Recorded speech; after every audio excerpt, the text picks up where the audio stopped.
do Flowing, né, que é um projeto maior. Para quem está chegando hoje e não conhece ainda o Flowing, é uma plataforma colaborativa, né, gerenciada pela Flow Mentor, que tem como objetivo compartilhar conhecimento, né, através de atividades como essa que vocês estão participando hoje, além de propiciar um ambiente para que os membros possam trocar experiências também, tá? Então, para quem ainda não conhece, a gente vai deixar o link depois de acesso para vocês conhecerem, né? E vamos lá participar, que é muito enriquecedor, tá? Então, hoje nós estamos aqui, eu, biomédica, né? Bianca, biomédica, da equipe da Flow Mentor, o Rodrigo, que é médico hematologista e CEO da Flow Mentor, se ele quiser se apresentar depois. E a gente hoje vai falar um pouquinho sobre os desafios, né? Sobre algumas considerações do diagnóstico de LLAT. Nós estamos aí no nosso projeto do Flowing no mês da LLAT, então esse é o tema do nosso mês, então a aula de hoje também traz aí considerações sobre a LLAT, tá? Bom, só lembrando que esse encontro, ele é aberto, né, ao público, e também a gente não tem a interação via microfone, tá? Somente interação via chat. Então, eu peço para quem quiser fazer alguma consideração, pergunta, coloque no chat que a Raissa vai estar lá de olho para responder vocês e passar para a gente o que for necessário, tá bem? Bom, vou compartilhar aqui. Rodrigo, você quer falar alguma coisa antes da gente começar? Não, podemos começar. Então, vamos lá.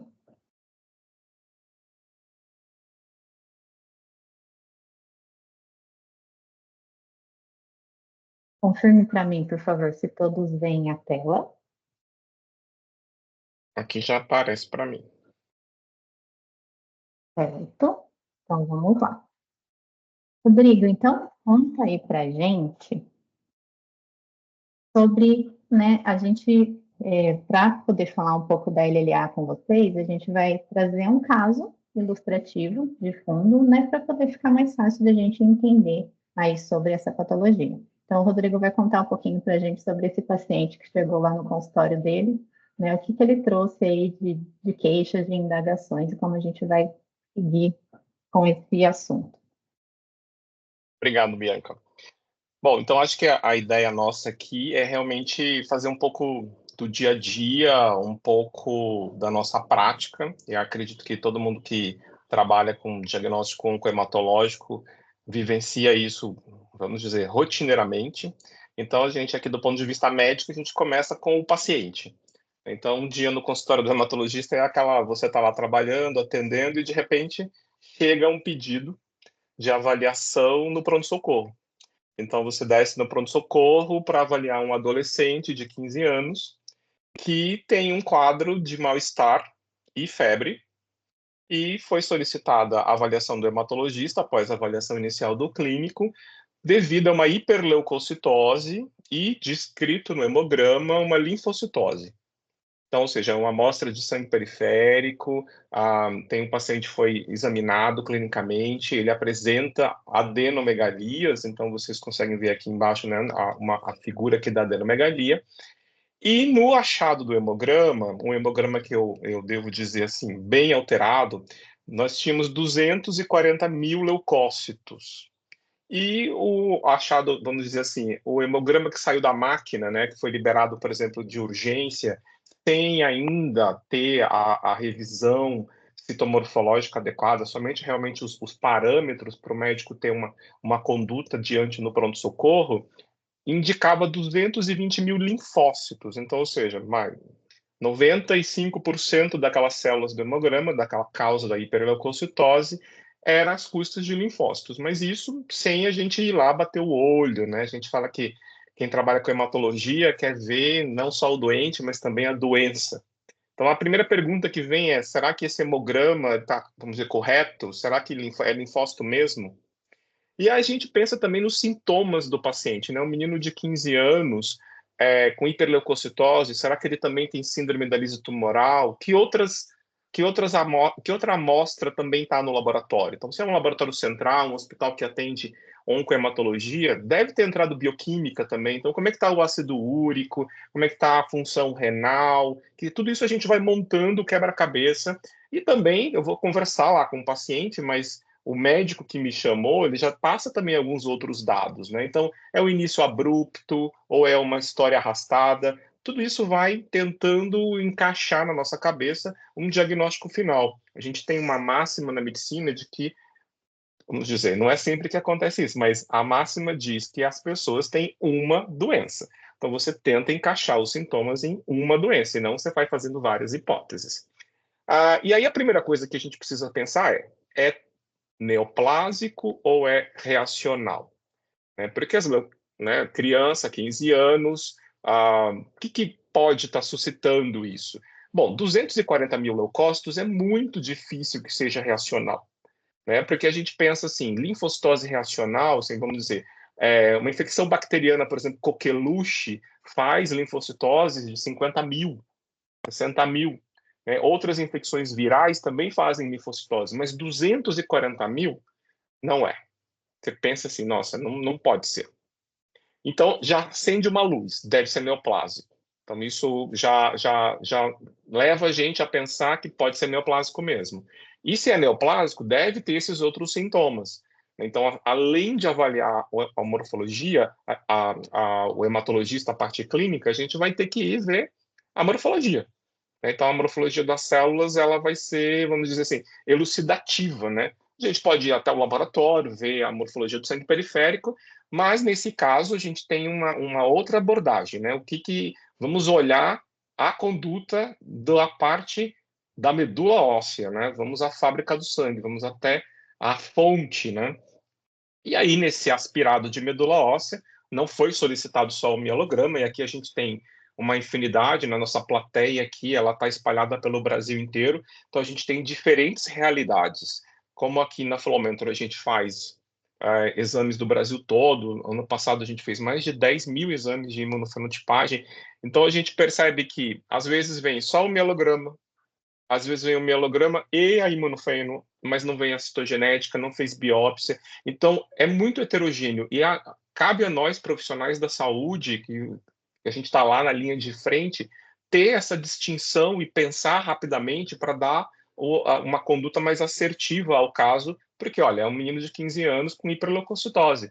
Para ele ter uma complicação dessa massa celular, né? A gente pensando em tumor, uma massa tumoral circulando é daqui para ali, certo? Então, antes de falar da morfologia da medula óssea, é importante que, assim, lembra que ele tinha um linfonodo? Então, assim, também pode ser abordado esse linfonodo através de biópsia, através de uma punção aspirativa de agulha fina, e a gente pode trabalhar nessa amostra, trazendo para a citometria de fluxo, ressuspendendo essas células para que elas possam entrar no fluxo. Então, isso também funciona.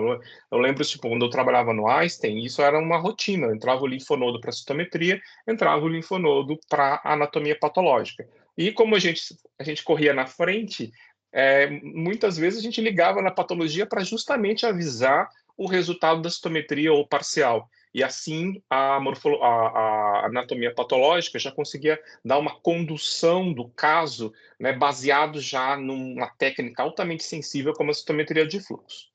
Bom, vamos olhar as imagens aqui, né? Então, a gente pode notar que tem umas células de tamanho um pouco maior que os linfócitos, uma relação núcleo-citoplasma alta, que é o que a gente também espera, né, no linfócito que foi descrito lá no hemograma. Mas chama atenção a presença que, olha, a cromatina não é uma cromatina madura, ela é menos condensada, tem o nucleolo. Essa cromatina menos condensada e o nucleolo, ela caracteriza a imaturidade celular, né? Então, possivelmente aí um blasto do tipo 1, como a gente, né, os antigos, né, da FAB, a gente classificava em blasto tipo 1, blasto tipo 2, contava lá as células para dizer se era LLA é tipo 1, LLA tipo 2. Mas prestem atenção que, se vocês conseguirem ver, existe uma irregularidade da membrana. Essa irregularidade da membrana nuclear, ela lembra muito T. não é característico, vamos dizer assim, patognomônico, mas é muito frequentemente visualizada essa irregularidade nuclear, ela lembra ter. A gente costuma dizer que nós, morfologistas, a gente olha e a gente já começa a enxergar muita coisa, né? Mas é verdade, porque por mais que eu não estou vendo ali a bandeirinha do CD3 intracitoplasmático, com a experiência você vai ganhando esse tipo de expertise também. E lembrando que tem uma basofilia absurda ali, ó. Então, um olhar desavisado, e às vezes até mesmo um profissional experiente, ele pode confundir com uma atipia, principalmente é um menino de 15 anos. Então, alguém poderia pensar que também seria um linfócito atípico. É claro que dentro de 240 mil leucócitos, não é o que a gente costuma ver, certo? E aí, vamos passar aqui para como foi o laudo do mielograma. Então, o laudo saiu com 80% de blastos, né, de pequeno a médio porte, a relação nucleocitoplasmática aumentada, cromatina frouxa, alguns nucléolos, citoplasma basofílico e sem grânulos. Então, traz na nossa mente que é compatível com uma leucemia aguda. E aí bate mais ou menos com o quadro clínico do que a gente está pensando, e claro que no nosso laudo de mielograma, esteja ou não um serviço com apoio imunofenotípico, apoio citogenético, apoio molecular, a gente tem que sugerir para o médico o que mais fazer, né? Qual é o próximo passo? Então, a complementação desse resultado com imunofenotipagem, cariótico e alterações genéticas mais frequentes, ela é uma mais-valia, né? Você está agregando valor no seu laudo. Não é só dizer realmente, pá, não, você tem que dá também a conduta, né? Agora, olhando aí o mielograma, a gente consegue saber, por exemplo, a linhagem? Ali eu falei que a irregularidade da membrana lembra ter, mas uma outra coisa que vai lembrar ter, por exemplo, o número de leucócitos do hemograma, então tem umas pistas, mas o que vai dizer isso e que vai realmente comprovar qual é o grau de maturação vai ser o próximo passo, né? A citometria de fluxo, então, que está no laboratório do lado. Então, imagina que a Bianca ali, vou passar agora, jogar a bola para ela, na Bianca ela não sabe, né, o que a gente está vendo no mielograma, qual o laudo do mielo não saiu ainda, mas ela já está trabalhando lá, a amostra entrou junto para os dois lados, né? Então, vou passar a bola para ela agora aqui para a gente continuar nosso raciocínio de vida real.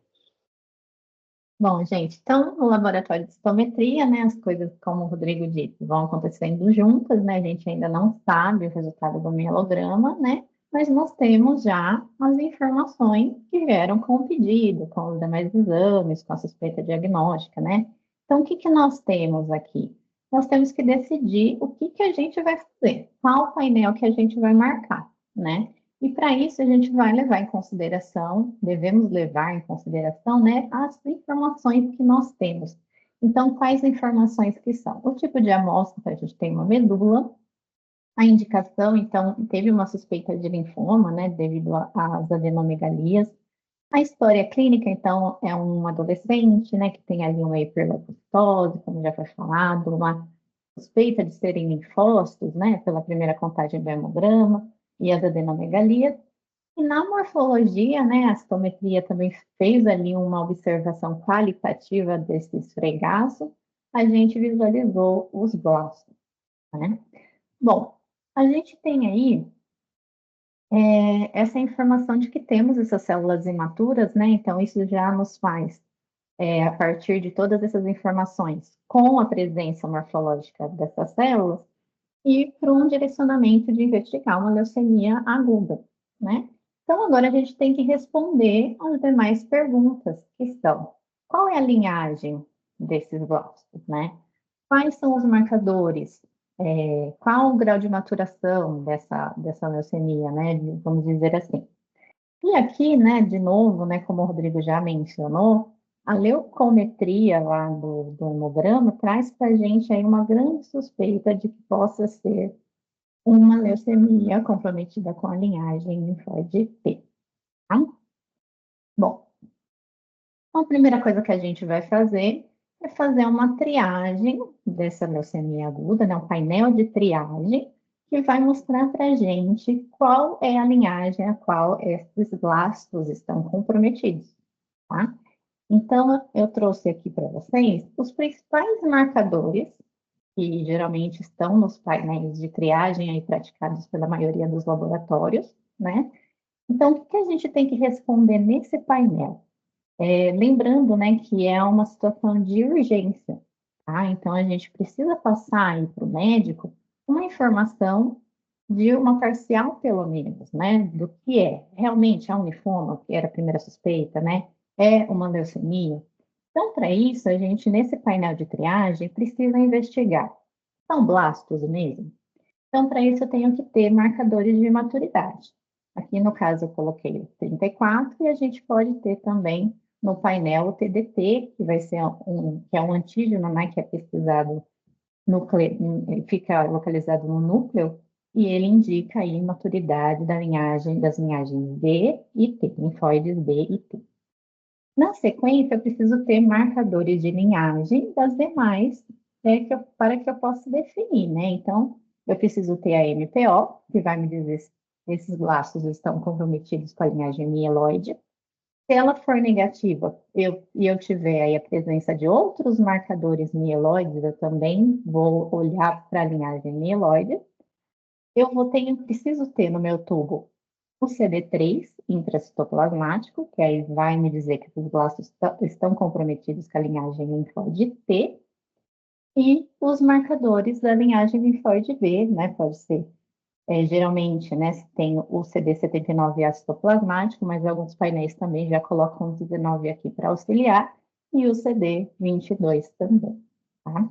Então, aqui eu consigo dizer, é maduro ou não é? É imaturo ou não é imaturo? E a qual linhagem está comprometido essa população de blastos, tá bem? Bom, então vamos dar uma olhadinha aqui nos gráficos desse nosso painel de triagem, tá? Aqui no primeiro dot plot, né, nós temos no eixo X o 45 e no eixo Y a complexidade interna da célula. A gente tem em vermelho os granulócitos residuais da amostra, em rosinha aqui os linfócitos residuais e essa população em verde que fica nessa região aqui suspeita, né? A tão famosa região do Triângulo das Bermudas, que é esse 45 mais fraco, né? Talvez do intermediário mais fraco. A gente vê que essa população ela tem até um ITC um pouquinho mais alto do que os linfócitos residuais aqui da amostra, né? Que é interessante de observar. Bom, olhando o 34, a gente vê que é uma população que expressa o CD34, né? Quando a gente olha para os controles negativos, né, como linfócitos residuais, os granulócitos, a gente vê que expressa o CD34. Então, já sei, realmente são blastos, não são linfócitos, né? Não são linfócitos maduros. Bom, então vamos olhar os marcadores de linhagem, né? O CD19, a gente vê que é negativa a população, eu tenho o meu controle interno positivo aqui, que são os linfócitos B. A MPO também negativa, eu tenho o meu controle interno, que são os granulócitos, né? Que são positivos para MPO. E o CD3 intracitoplasmático, a minha população é positiva. Bom, com essa informação aqui, só com esses marcadores, eu conseguiria passar um resultado parcial para o médico, né, para dar um direcionamento para ele? Sim. Eu já posso dizer para ele que são blastos e já posso dizer que são comprometidos com a linhagem T de tatu, como diz o Rodrigo, tá? Bom, e daí, com essa informação, né, eu vou olhar também outros marcadores, tá? Eu quero trazer algumas provocações aqui para vocês. Se eu tivesse também, né, nesse tubo, né, alguns outros marcadores da linhagem B, por exemplo, como o CD79A e o CD22, e observasse esse cenário, né? Então, o 19 a gente já viu que é negativo, o 22 também negativo, né? A população está aqui de Blas, tá? E o 79A citoplasmático fraco. Bom, e daí a gente olha para os marcadores mieloides, alguns painéis de triagem trazem os marcadores mieloides, principalmente por aquela possibilidade de eu ter a MPO fraca, e já olhar esses marcadores e poder direcionar para a linhagem mieloide os demais painéis complementares, eu vejo que eu tenho um 13 fraco e um 33 moderado, né? E aí, então eu tenho marcadores mieloides e tenho um marcador linfóide B. Posso suspeitar de uma leucemia bifenotípica, ou fenótipo misto, né, que é nomenclatura da OMS. Vamos dar uma olhadinha lá, então, na tabelinha da OMS de 2022. Quais são os critérios, então, né? Eu já tenho o meu CD3 intra, que já me fala que esses laços estão comprometidos com a linhagem T, e eles poderiam estar comprometidos também com a linhagem B de acordo com esse critério? Não, porque eu precisaria ter um 19 positivo, sendo ele forte, mais um marcador pelo menos B, que seria o 10, 22 ou 79A, e se o meu 19 fosse fraco, eu teria que ter 2 ou mais marcadores da linhagem B. Então, 19 descartado, né? E a linhagem mieloide?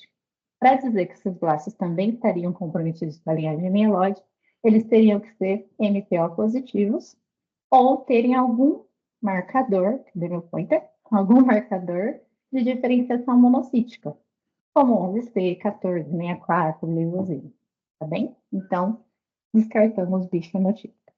Bom, como a gente verificou que está comprometido com a linhagem T, então nós vamos investigar nos demais painéis outros marcadores que aparecem também na linhagem, que são, né, da linhagem T, como os antígenos PAN-T, alguns marcadores que vão indicar maturação, né? Alguns outros marcadores ligados a antígenos de outras linhagens, a hiperexpressões e alguns outros que possam auxiliar também no acompanhamento dessa doença ao longo do tratamento, né, nas DRE, por exemplo. Bom, então a gente vê aqui nesses primeiros gráficos, né, que nós temos expressos aí os antígenos PAN-T, né? Então, o CD2, né, bem bonitinho aqui, com os controles positivos e negativos aqui para a gente poder situar, né, e ter certeza que realmente é positivo. O CD3 de membrana negativo, tá, que me confirma aí o grau de maturidade dessa célula. O CD5 positivo e o CD7 também positivo. Ah, então expressa 2, 5, 7 e 3 intracitoplasmáticos. Olhando agora para o 4 e para o 8, a gente vê que os blastos são negativos para esses dois marcadores. E olhando para o CD1A, ele também é negativo. Só que, né, abrindo um parênteses, o CD1A, então, é um antígeno que ele vai ser expresso nos timócitos, né, quando eles estão ali na região cortical do timo no processo de maturação dessa célula. E quando esse CD1A é expresso, né, nos blastos, a classificação EGIL, por exemplo, ela designava essa doença como leucemia linfoblástica aguda T cortical, tá? Então, aí eu quero aproveitar para falar para o Rodrigo trazer um pouquinho para a gente da experiência dele sobre a classificação EGIL, né? E aí, a gente usa ainda EGIL? Como que essa classificação ela impacta, né? Ela vai impactar no prognóstico, vai impactar na conduta terapêutica? Eu queria que o Rodrigo falasse um pouquinho aí para a gente. Eu não entendi muito bem a piada, Bianca, assim, por que eu tenho que falar? Só porque a classificação é de 1995 e eu sou a pessoa mais velha da sala? Tudo bem, eu vou aceitar isso daí. Então, gente, isso é para quebrar o gelo aqui. Então, a classificação EGIL, gente, é a classificação do grupo europeu, a caracterização imunológica das leucemias no grupo europeu. Ela foi publicada na Leuquimia em 1995 pela Marie-Christine Benet, pelo professor Alberto Orfal. Também tinha a Stella Matucci, isso mesmo, a Matucci da LLC, ela estava na publicação do EGIL também. E como é que funcionava o EGIL, né? O EGIL você dava pontos para cada expressão antigênica, para cada marcador, a cada antígeno positivo. E havia um ponto de corte, conforme a somatória dos pontos, para você dizer que era mieloide, que era linfóide B ou que era linfóide T. E a classificação EGIL foi amplamente usada. Então, sim, quando entrei no mundo da citometria, a gente ficava fazendo as continhas, todo mundo tinha a publicação do EGIL, da leuquimia de 95, para se guiar, porque era tipo mieloperoxidase eram 2 pontos, CD117 era meio ponto, CD13 era 1 ponto, 33 1 ponto. E a gente ficava somando isso. Mas conforme os protocolos foram, vamos dizer assim, evoluindo, e com a chegada da classificação da Organização Mundial da Saúde, a classificação foi perdendo, vamos dizer assim, a prática na avaliação protocolar de diagnóstico. Mas existiam ainda protocolos, assim, vamos dizer, robustos que utilizavam a classificação EGIL, e hoje em dia, praticamente a gente segue a Organização Mundial da Saúde. Mas, por exemplo, quando eu era o responsável pela cetometria de fluxo lá do Hospital das Clínicas da Faculdade de Medicina da USP, várias vezes eu tive que retificar o laudo para incluir a classificação EGIL por demanda do médico, porque ele ligava para mim e dizia: Rodrigo, eu preciso da classificação EGIL no laudo, por conta do protocolo que a gente utiliza aqui. Na maioria das vezes era pediatria. Então, a gente soltava como classificação OMS e tinha que colocar depois a classificação EGIL. E aí, em algum momento, eu falei assim, vamos colocar os dois para todo mundo, porque é isso. Aí eu comecei a receber telefonema para saber por que o EGIL estava lá, se o EGIL não era mais utilizado. Então, veja que ainda causa algum tipo de discussão, mas não tem um efeito prognóstico. Porém, aí eu vou deixar aqui, né, uma provocação, não é a primeira nem a segunda vez que eu vejo, pela classificação do OMS, você classificar como leucemia amiloide aguda, e se fosse EGIL, seria bifenotípica. E o paciente, como a gente vai acompanhando, vai levando, né, recebendo as amostras de doença residual mensurável, e o paciente se comporta muito mais como uma leucemia bilinhagem ou bifenotípica do que uma mieloide aguda pura. Então, não responde, recai com outro clone. Recentemente, acho que tem uns 5, 6 meses, a gente teve um caso parecido de uma criança que era exatamente isso. Pelo critério do OMS era uma coisa, pelo critério do EGIL era outra. A médica me ligou e disse, se fosse EGIL, isso deveria ser bifenotípica, né, Rodrigo? Eu falei, infelizmente a gente não tem como colocar outra coisa. Então, é isso. OMS, porém, não esqueçam do EGIL. Depois a gente envia no grupo a publicação de 95 para quem não tiver. Obrigada, Rodrigo. Então, continuando aqui, gente, nos nossos marcadores, o TDT, né? E o TDT aí já, né, a gente traz aí um incômodo, né, de quem é da rotina da citometria, porque o TDT, ele em geral, ele na maioria dos painéis hoje em dia, ele está no fluorocromo FIP. E ele se comporta assim bem ruimzinho, com uma performance, digamos assim, um pouco difícil da gente cravar, né, a positividade. A gente sempre tem um pouquinho mais de dificuldade. Então, uma estratégia aí que a gente utiliza, né, só trazendo para vocês também, fazer aí a comparação com o controle negativo, no caso aqui os linfócitos maduros, que não expressam TDT, e usar o ponto de corte, no caso, por um marcador citoplasmático de 10%, né? Está na literatura. Então, nesse caso aqui, a gente consideraria o TDT positivo, né? Ele deu uma pequena deslocada nessa população aqui, né, para positividade fraca, tá? Mas realmente é desafiador, né? Então, a gente pode pensar, não, mas não pode ser uma autofluorescência que está interferindo, porque parece ser uma coisa tão discreta, tão, né? Mas no caso, né, das leucemias linfóides, a gente, em geral, não tem os problemas de autofluorescência, ao contrário, no caso de uma LMA. Então, se fosse uma LMA, provavelmente a gente teria que utilizar aí um tubo não marcado para fazer essa comparação, e não tem uma autofluorescência interferindo na performance, né, na positividade desse marcador, tá? Então, é isso. E daí, seguindo aqui, outros marcadores, né? Então, o 99 bem hiperexpresso aqui, bem bonito, o CD117 negativo, o 10 faz essa heterogeneidade de expressão e o 38 também positivo, tá? Bom, então o nosso resultado trouxe o seguinte, essa amostra aqui da imunofeno tem 93% de blastos, eles são 3 citoplasmáticos positivos, 79A também, TDT também, porém fracos, né? MPO negativo, e os marcadores que a gente viu, 257, 10, 13, 33, 34, 38, 45, 99, tá? Bom, nesse caso, então, a gente concluiria como leucemia linfoblástica T.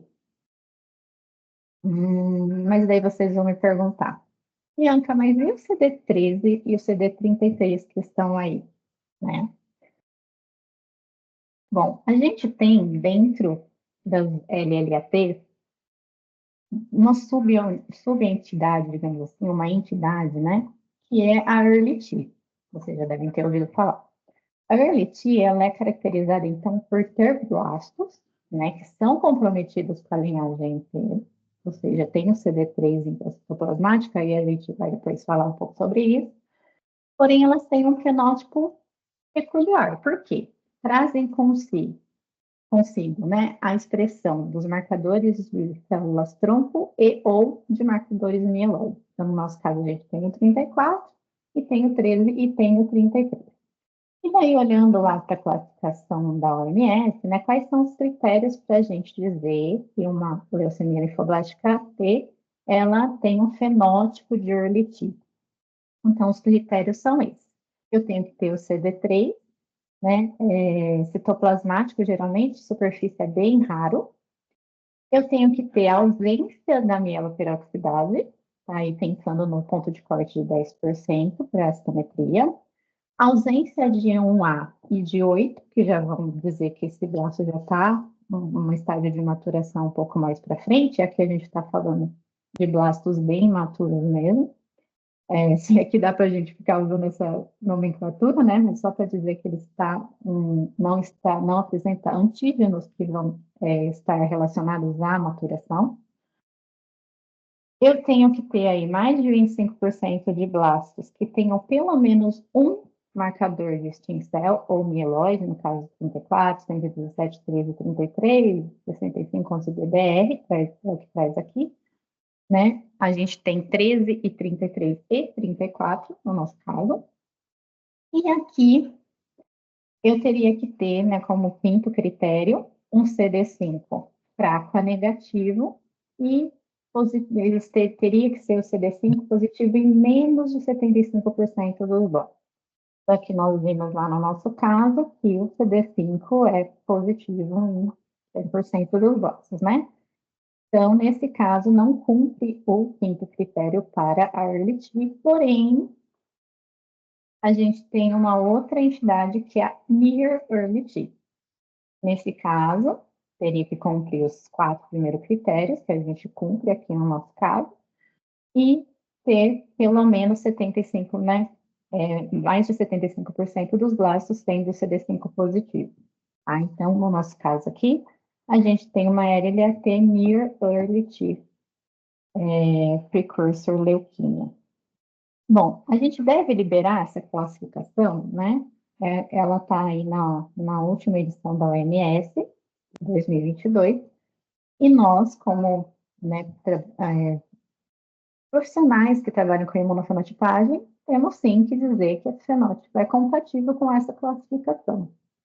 Tá?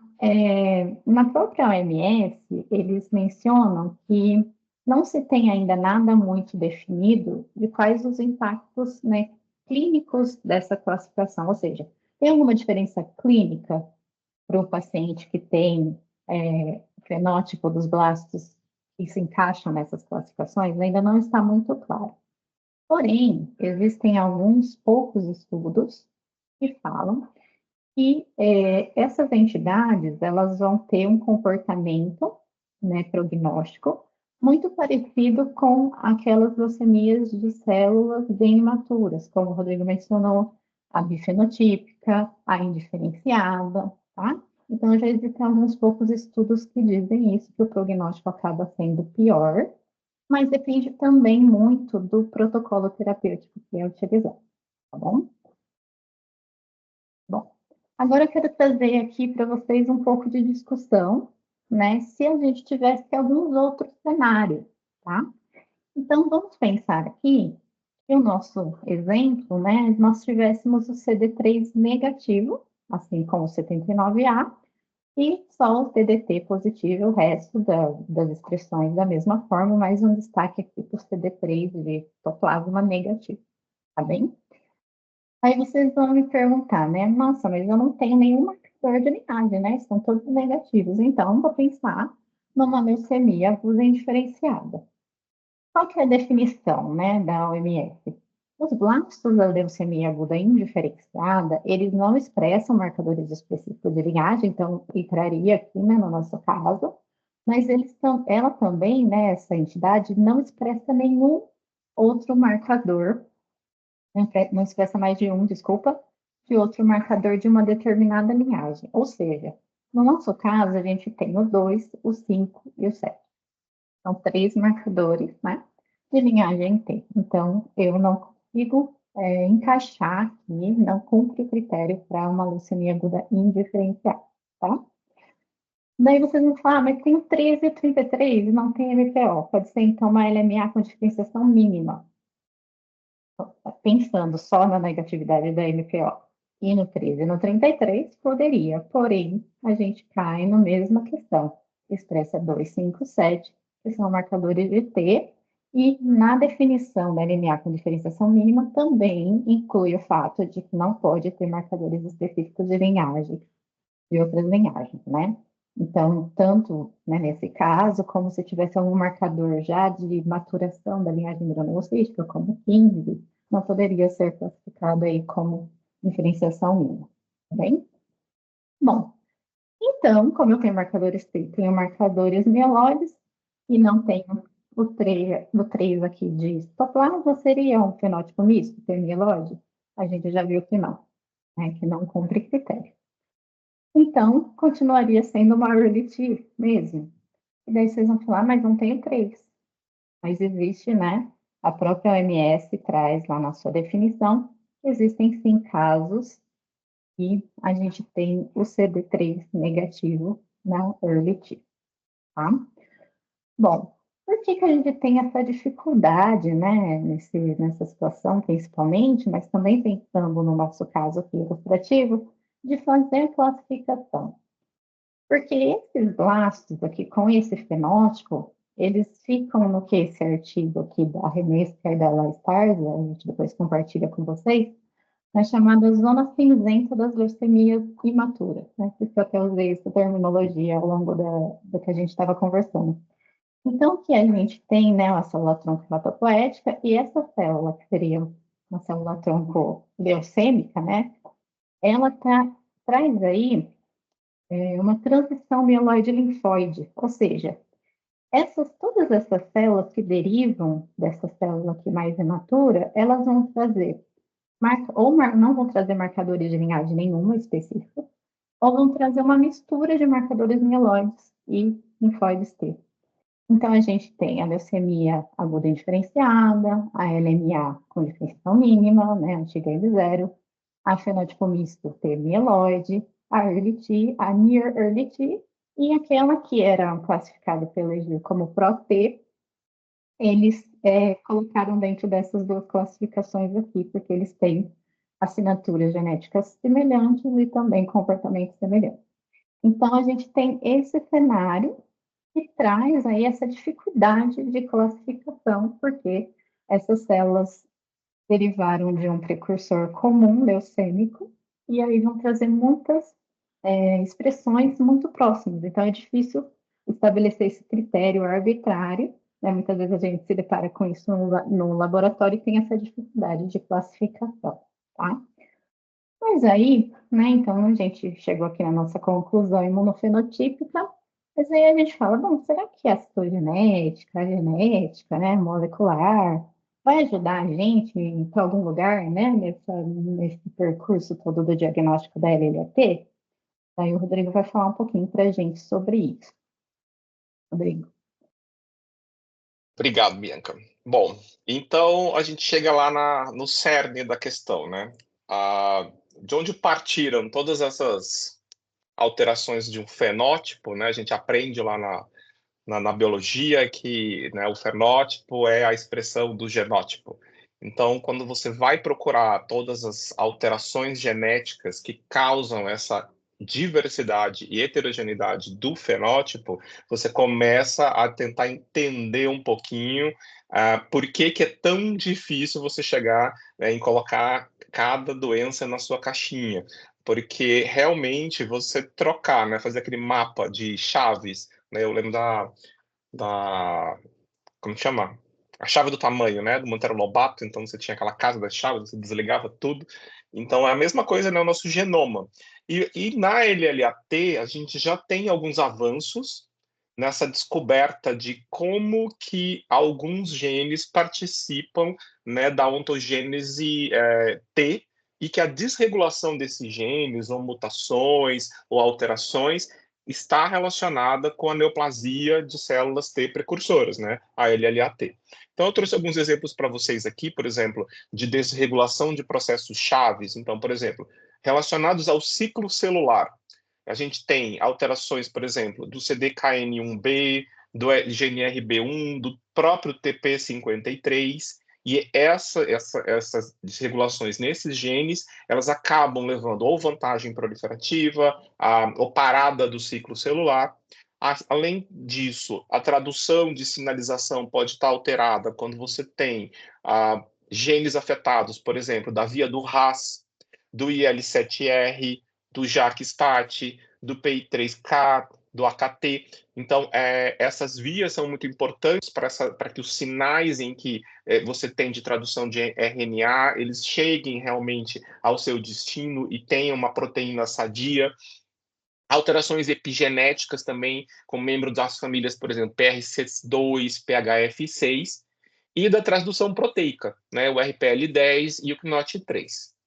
E olha que interessante, em torno de 50%, metade dos casos de LLAT, eles têm alterações no NOT1 e numa via de ciclo celular, que é o CDKN2A. O NOT1 ele está diretamente relacionado com o desenvolvimento dos timócitos, ou seja, das células precursoras comissionadas, né, com a linhagem T dentro do timo. Assim como o CDKN2, que quando alterado, e ele tem essa função no ciclo celular, ele causa essa insuficiência, né, que a gente chama de haploinsuficiência, e inativação do ciclo celular. E aí você acaba parando as células ali, e essa parada pode levar à mutagênese, e aí depois que prolifera. Então, pode passar um pouquinho, Bianca? Além disso, né, a gente tem também alterações nesses receptores de transcrição, só que são receptores de transcrição que são específicos da célula T. Tá? Então, por exemplo, esse TAL ou LMO, que são associados principalmente com aquela LLAT4, né, então, que seria a T madura, por exemplo, no EGIL, né, que tem o CD3 de superfície positivo, que geralmente é um dos grandes desafios, né, na citometria, quando você tem CD3 intrapositivo, CD3 de membrana positivo, aí tem ou só CD4 ou só CD8, porque o fenótipo é muito, muito semelhante ao linfócito T maduro. E daí você vai ter que, lembra lá da nossa pergunta no começo, isso é racional ou isso daqui? Imagina se é CD8, uma linfocitose, uma leucocitose, então assim, você vai ter que se agarrar em outros parâmetros, né? Morfologia, expressões aberrantes dessas células, porque isso a gente não espera que tenha no linfócito T reacional. E ainda voltando aqui nas alterações genéticas, por exemplo, essas que eu acabei de falar do TAL e do LMO relacionadas com a T madura, a gente também tem as relacionadas com a T cortical, essa que a Bianca estava falando do CD1A positivo, que são as alterações do TLX1, do NKX2-1 e do TLX3. E agora a gente chega lá no cerne da questão, e é isso que deu impulsionou o desenvolvimento, não, a pesquisa dessas células mais precursoras T, né, que é a Early T Cell Precursor e aquela LA-PRO-T, que são as alterações do ROXA-A e do MEF2C. Eles estão hiperexpressos nessas entidades. Então veja que a gente já consegue também dar uma separada nas caixinhas, olhando para a parte genética. Tudo bem. Vamos passar para mais um. Sim.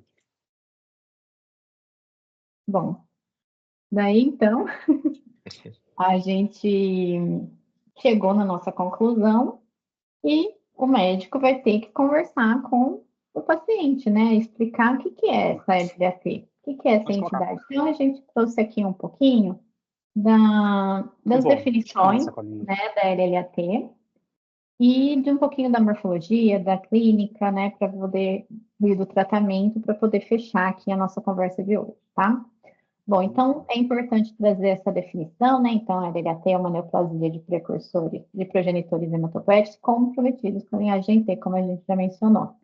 A gente tem essa distinção de nomenclatura, então, né, na classificação é leucemia barra linfoma, né, que a gente chama, porque quando a gente tem aí né, uma situação que a gente tem esses laços na medula e no sangue, né, a gente chama de leucemia, e quando essa população de blastos, o primeiro sítio inicial dela, né, era mais localizado, né, seja no linfonodo, no timo ou outros sítios, é chamado então de linfoma linfoblástico T. Pensando em epidemiologia, né, a LHT ela está presente em torno de 15% dos pacientes infantis, né, que têm LLA, né, sendo que a predominância é em adolescentes, como no nosso caso, e do sexo masculino. E nos adultos, em torno de 25%. Tá? E a clínica? Fala um pouquinho para a gente, o Rodrigo, por favor. A gente já mencionou algumas pistas, né? Então, por exemplo, é associado mais com LLAT quando você tem essa hiperleucocitose. Então, a gente costuma ver, 400 mil, 500 mil leucócitos. Isso aqui deve ser T, né? Então, a gente já pensava nisso. A informação clássica de massa mediastinal, e que em massa mediastinal a gente vai pensar no timo mesmo. A hiperplasia do timo, o timo gigante, cheio de blastos, é o que causa essa imagem da massa mediastinal ou mesmo, né, outros grandes linfadenomegalias. Muito associado com T, muito mais do que com B, você também tem derrames pleural, derrames cavitários, né, derrame pleural, derrame pericárdico, isso mais pelo tropismo mesmo do linfócito T, né, então a célula, apesar dela ser bebezinha e neoplásica, ela mantém esses tropismos que a célula adulta também teria. A infiltração de órgãos, vamos dizer, relacionados com a hematopoese, baço, fígado e os próprios linfonodos é uma característica, não tem muita diferença da B, mas é uma característica da leucemia aguda. E o envolvimento do sistema nervoso central não é tão comum como a B. Né? Então, a gente sabe que na LLA você tem os sítios santuários, né? Então, para os meninos, né? Então, você tem o testículo, né? O sistema nervoso central, né? De todo mundo, mas na T é menos frequente. Bom, e aqui trazendo só o que a gente faz agora, né? Então, já diagnosticamos, já passeamos aí por várias possibilidades, tentamos esgotar aqui com vocês, né, tudo que pode acontecer dentro de um laboratório. A T nem é tão frequente assim, então às vezes a gente não vê muito, dependendo do volume, da volumetria que a gente tem. Mas, assim, hoje ainda, né, não importa se é T ou B, você tem um protocolo, não, vários protocolos de tratamento padrão, né, padrão de LLA. Então, você tem grandes protocolos que você simplesmente faz o diagnóstico, mas o mieloide é diferente, mas o linfóide não é. Entretanto, para a linhagem T, com todo esse avanço da caracterização molecular e do papel que eles têm na participação ali da ontogenia T, a gente tem vários estudos clínicos já com inibidores de NOT1, inibidores de vias JAK-STAT, né, que já são um pouco mais avançados, e também de outras tirosina-quinases. Isso ainda é bem preliminar, mas um pouco melhor, e é até surpreso isso, mas um pouco melhor é mais avançado, com resultados melhores, são terapias celulares com CAR-T. Então, a gente tem um CAR-T anti-CD7 e um CAR-T anti-CD5, já tem vários clinical trials, vários estudos clínicos com resultados promissores. Né? Se vocês entrarem lá no clinicaltrials.gov, né, e filtrarem ali anti-CD7, CAR-T e tal, você vai ter essa lista, né, esse domínio público, quais são essas células, esses estudos que estão em andamento. E, inclusive, se estão recrutando, se não estão, quais são os centros no mundo todo que estão recrutando esses pacientes. E também existem outras sem ser terapia celular, mas ainda assim dentro do espectro de tratamento quimioterápico. Por exemplo, análogos de purina, como, por exemplo, a gente conhece muito fludarabina, mas você tem alguns específicos para a célula T, como, por exemplo, o nelarabine, né? E você tem alguns estudos que associam ele com a quimioterapia convencional. Então, isso aqui é para trazer para vocês assim um pouquinho da LLAT, desde a hora que o paciente chega, como é que você diagnostica, o que você pensa, como é que você faz a parte toda laboratorial, o que tem de avanço ali na genética, chegando aqui no tratamento, certo? Para as pessoas que fizeram perguntas no chat, a gente tem 5 minutos, então até dá para a gente comentar aqui, né, Bianca? Vamos olhar aqui.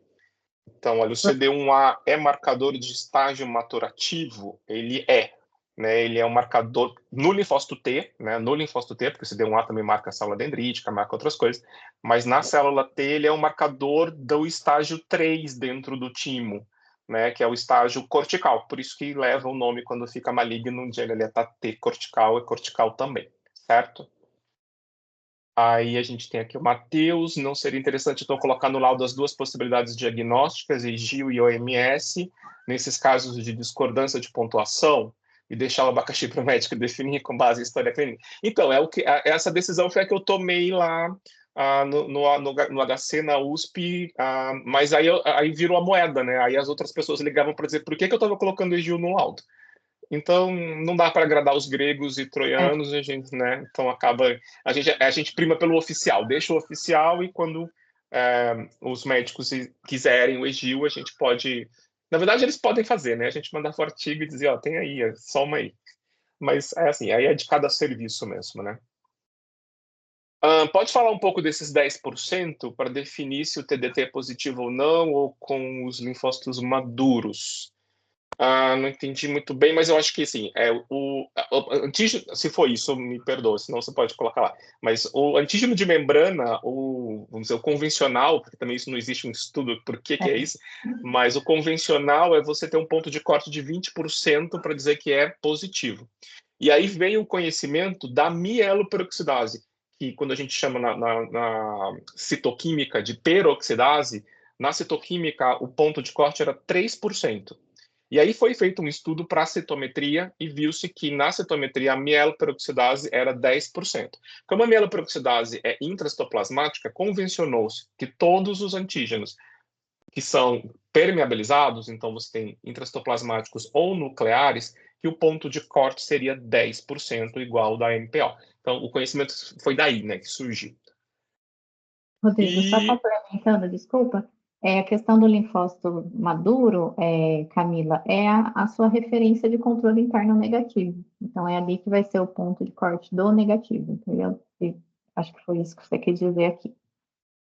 Pode continuar, Rodrigo, desculpa. Acho que tem só mais uma, então, que é o Matheus. Então, pela última classificação do OMS 2022, não existe mais a LLA Pro-T CD2 negativa. Seria a Early T, se for CD5 negativa, e a Near Early T, se for CD5 positiva. O positivo mais de 75%, né? Isso, na verdade, sim. A OMS não fala que não, né, que não existe, né? Eles falam que era utilizada a classificação como PROT e foi-se observado ao longo do tempo que essa entidade, ela se comportava clinicamente como essa divisão de early T e near early T. Então, essa é mais ou menos a definição ali, né? Que eles dão.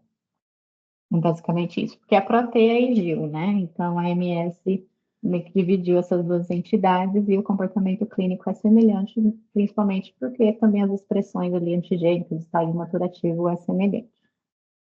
Acho que é isso. Exato. Então, vou só lembrar aqui vocês que a gente tem a continuação mais específica e mais técnica aí com análise que é da doença residual mensurável de LLAT, está na programação do mês, tá? Mas isso é naquela outra parte que é nos membros do Flow. Então, se você estiver interessado, entra lá no chat aqui, a Raissa vai colocar o link.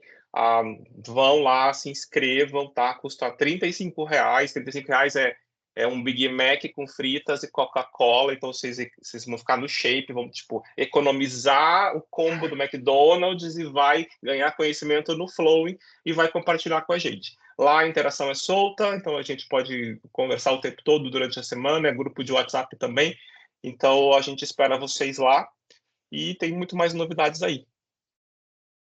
Pessoal, muito obrigada pela presença, né? Uma boa noite a todos e a gente vê vocês lá no Flowing, tá bem? Obrigada, viu? Boa noite, pessoal. Boa noite. Tchau, tchau. Tchau, tchau. Boa noite.